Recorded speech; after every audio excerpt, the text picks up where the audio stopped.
अस्सलाम वालेकुम नाज़रीन, उम्मीद है कि आप लोग खैर व आफ़ियत से होंगे। आपका इस यूट्यूब चैनल पे इस्तकबाल है। आइए शुरू करते हैं हदीस कुरान की बातें। तलाक, हलाला और खुला की हकीकत। तलाक की हकीकत। यूँ तो तलाक कोई अच्छी चीज़ नहीं है और सभी लोग इसको नापसंद करते हैं। इस्लाम में भी यह एक बुरी बात समझी जाती है, लेकिन इसका मतलब यह हरगिज़ नहीं कि तलाक का हक ही इंसानों से छीन लिया जाए।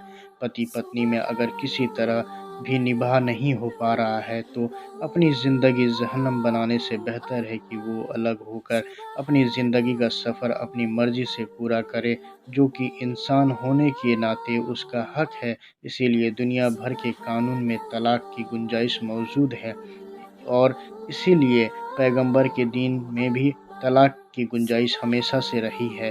दीन इब्राहिम की रिवायत के मुताबिक अरब जहालियत के दौर में भी तलाक से अनजान नहीं थे। इनका इतिहास बताता है कि तलाक का कानून उनके यहाँ भी लगभग वही था जो अब इस्लाम में है, लेकिन कुछ बिद्दतों उन्होंने इसमें भी दाखिल कर दी थी। किसी जोड़े में तलाक की नौबत आने से पहले हर किसी की यह कोशिश होनी चाहिए कि जो रिश्ते की डोर एक बार बंध गई है उसे मुमकिन हद तक टूटने से बचाया जाए।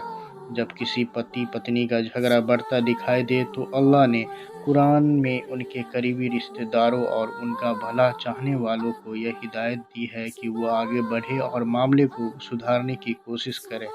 इसका तरीका कुरान ने यह बतलाया है कि एक फ़ैसला करने वाला शौहर के ख़ानदान में से मुकर्रर करे और एक फ़ैसला करने वाला बीवी के ख़ानदान से चुने और वो दोनों जज मिलकर उनमें सुलह कराने की कोशिश करें। इससे उम्मीद है कि जिस झगड़े को पति पत्नी नहीं सुलझा सके वह ख़ानदान के बुज़ुर्ग और दूसरे हमदर्द लोगों के बीच में आने से सुलझ जाए। कुरान ने इसे कुछ यूँ बयान किया है, और अगर तुम्हें शौहर बीवी में फूट पड़ जाने का अंदेशा हो तो एक हकम जज मर्द के लोगों में से और एक औरत के लोगों में से मुकर्रर कर दो। अगर शौहर बीवी दोनों सुलह चाहते तो अल्लाह उनके बीच सुलह करा देगा।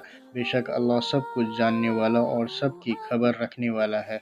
सूरह निसा 35 में कहा गया है। इसके बावजूद भी अगर शौहर और बीवी दोनों या दोनों में से किसी एक ने तलाक का फैसला कर लिया है तो शौहर बीवी के ख़ास दिनों मेंस्ट्रुएशंस के आने का इंतज़ार करे और ख़ास दिनों के गुजर जाने के बाद जब बीवी पाक हो जाए तो बिना हम बिस्तर हुए कम से कम दो ज़िम्मेदार लोगों को गवाह बनाकर उसके सामने बीवी को एक तलाक दे। यानी शौहर बीवी से सिर्फ इतना कहे कि मैं तुम्हें तलाक देता हूँ। तलाक हर हाल में एक ही दी जाएगी, 2 या 3 या 100 नहीं। जो लोग जिहालत की हदें पार करते हुए 2, 3 या 1000 तलाक बोल देते हैं, यह इस्लाम में बिल्कुल खिलाफ अमल है और बहुत बड़ा गुनाह है। अल्लाह के रसूल सल्लल्लाहु अलैहि वसल्लम ने फरमान के मुताबिक जो ऐसा बोलता है वो इस्लामी शरीयत और कुरान का मजाक उड़ा रहा होता है।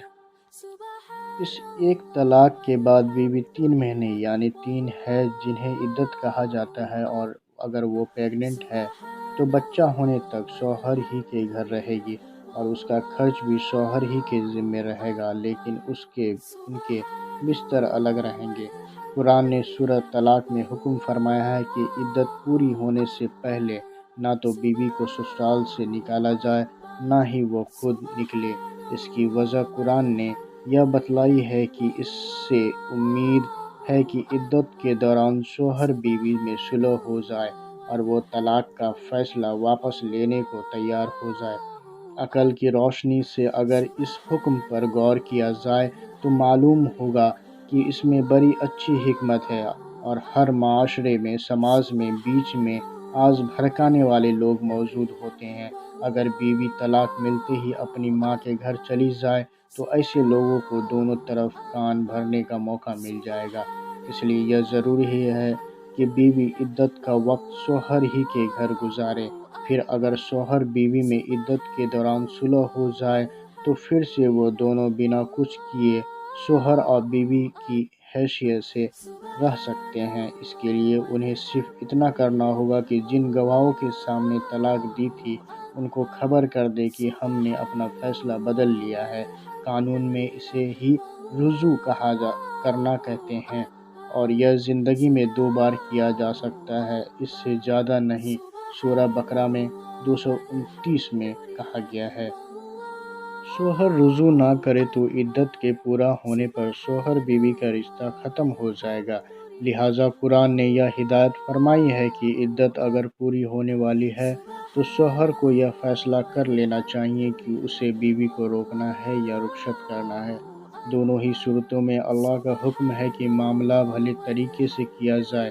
سورہ بقرہ میں ہدایت فرمائی ہے کہ اگر بیوی کو روکنے کا فیصلہ کیا ہے تو یہ روکنا بیوی کو پریشان کرنے کے لیے ہرگز نہیں ہونا چاہیے، بلکہ صرف بھلائی کے لیے ہی روکا جائے۔ اللہ قرآن میں فرماتا ہے، اور جب تم عورتوں کو طلاق دو اور وہ اپنی عدت کے خاتمے پر پہنچ جائے تو یا تو انہیں بھلے طریقے سے روک لو یا بھلے طریقے سے رخصت کر دو، اور انہیں نقصان پہنچانے کے ارادے سے نہ روکو کہ ان پر ظلم کرو، اور یاد رکھو کہ جو کوئی ایسا کرے گا وہ در حقیقت اپنے ہی اوپر ظلم ڈھائے گا۔ اور اللہ کی آیتوں کو مذاق نہ بناؤ، اور اپنے اوپر اللہ کی نعمتوں کو یاد رکھو، اور اس قانون اور حکمت کو یاد رکھو جو اللہ نے اتاری ہے، جس کی وہ تمہیں نصیحت کرتا ہے، اور اللہ سے ڈرتے رہو اور دھیان رہے کہ اللہ ہر چیز سے واقف ہے۔ سورہ بقرہ 231۔ لیکن اگر انہوں نے عدت کے دوران رجوع نہیں کیا اور عدت کا وقت ختم ہو گیا تو اب ان کا رشتہ ختم ہو جائے گا، اب انہیں جدا ہونا ہے۔ اس موقع پر قرآن نے کم سے کم 2 جگہ سورہ بقرہ آیت 229 اور سورہ نساء آیت 20 میں اس بات پر بہت زور دیا ہے کہ مرد نے جو کچھ بیوی کو پہلے گہنے، قیمتی سامان، روپے یا کوئی جائیداد تحفے کے طور پر دے رکھی تھی، اس کا واپس لینا شوہر کے لیے بالکل جائز نہیں ہے۔ وہ سب مال جو بیوی کو طلاق سے پہلے دیا تھا وہ اب بھی بیوی کا ہی رہے گا، اور وہ اس مال کو اپنے ساتھ لے کر ہی گھر سے جائے گی۔ شوہر کے لیے وہ مال واپس مانگنا یا لینا یا بیوی پر مال واپس کرنے کے لیے کسی طرح کا دباؤ بنانا بالکل جائز نہیں ہے۔ نوٹ: اگر بیوی نے خود طلاق مانگی تھی جبکہ شوہر اس کے سارے حق صحیح سے ادا کر رہا تھا، یا بیوی کھلی بدکاری پر اتر آئی تھی جس کے بعد اس کو بیوی بنائے رکھنا ممکن نہیں رہا تھا، تو مہر کے علاوہ اس کو دیے ہوئے مال میں سے کچھ کو واپس مانگنا یا لینا شوہر کے لیے جائز ہے۔ جب اس کے بعد بیوی آزاد ہے، وہ چاہے جہاں جائے اور جس سے چاہے شادی کرے، اب پہلے شوہر کا اس پر کوئی حق باقی نہیں رہا۔ اس کے بعد طلاق دینے والا مرد اور عورت جب بھی زندگی میں دوبارہ شادی کرنا چاہے تو وہ کر سکتے ہیں۔ اس کے لیے انہیں عام نکاح کی طرح ہی پھر سے نکاح کرنا ہوگا، اور شوہر کو مہر دینے ہوں گے اور بیوی کو مہر لینے ہوں گے۔ اب فرض کریں کہ دوسری بار نکاح کرنے کے بعد کچھ سمے کے بعد ان میں پھر سے جھگڑا ہو جائے اور ان میں پھر سے طلاق ہو جائے تو پھر سے وہی پورا پروسیس دہرانا ہوگا جو میں نے اوپر بتایا ہے۔ اب فرض کریں کہ دوسری بار بھی طلاق کے بعد وہ دونوں آپس میں شادی کرنا چاہیں تو شریعت میں تیسری بار بھی انہیں نکاح کرنے کی اجازت ہے، لیکن اب اگر ان کو طلاق ہوئی تو یہ تیسری طلاق ہوگی، جس کے بعد نہ تو رجوع کر سکتے ہیں اور نہ ہی آپس میں نکاح کیا جا سکتا ہے۔ اب حلالہ کسے کہتے ہیں؟ اب چوتھی بار ان کی آپس میں نکاح کرنے کی کوئی گنجائش نہیں، لیکن صرف ایسے کہ اپنی آزاد مرضی سے وہ عورت کسی دوسرے مرد سے شادی کرے اور اتفاق سے ان کا بھی نکاح نہ ہو سکے، اور وہ دوسرا شوہر بھی اسے طلاق دے دے یا مر جائے تو ہی وہ عورت پہلے مرد سے نکاح کر سکتی ہے۔ اسی کو قانون میں حلالہ کہتے ہیں۔ لیکن یاد رہے، یہ اتفاق سے ہو تو جائز ہے، جان بوجھ کر یا پلان بنا کر کسی اور مرد سے شادی کرنا اور پھر اس سے صرف اس لیے طلاق لینا تاکہ پہلے شوہر سے نکاح جائز ہو سکے، یہ سازش سراسر ناجائز ہے، اور اللہ کے رسول صلی اللہ علیہ وسلم نے ایسی سازش کرنے والوں پر لعنت فرمائی ہے۔ अब खुला क्या होता है? खुला, अगर सिर्फ बीवी तलाक चाहे तो उसे शौहर से तलाक मांगना होगी। अगर शौहर नेक इंसान होगा तो जाहिर है वो बीवी को समझाने की कोशिश करेगा और फिर उसे एक तलाक दे देगा। लेकिन अगर शौहर मांगने के बावजूद भी तलाक नहीं देता तो बीवी के लिए इस्लाम में यह आसानी रखी गई है कि वो शौहर काजी जज के पास जाए और उसे शौहर से तलाक दिलवाने के लिए कहे।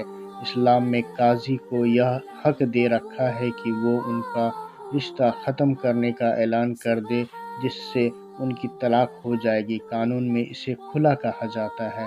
यही तलाक का सही तरीका है, लेकिन अफसोस की बात यह है कि हमारे यहाँ इस तरीके की खिलाफ वर्जी भी होती है और कुछ लोग बिना सोचे समझे इस्लाम के खिलाफ तरीके से तलाक देते हैं, जिससे खुद भी परेशानी उठाते हैं और इस्लाम की भी बदनामी होती है। शुक्रिया नाज़रीन, फिर मिलते हैं एक नए वीडियो के साथ। अस्सलाम वालेकुम।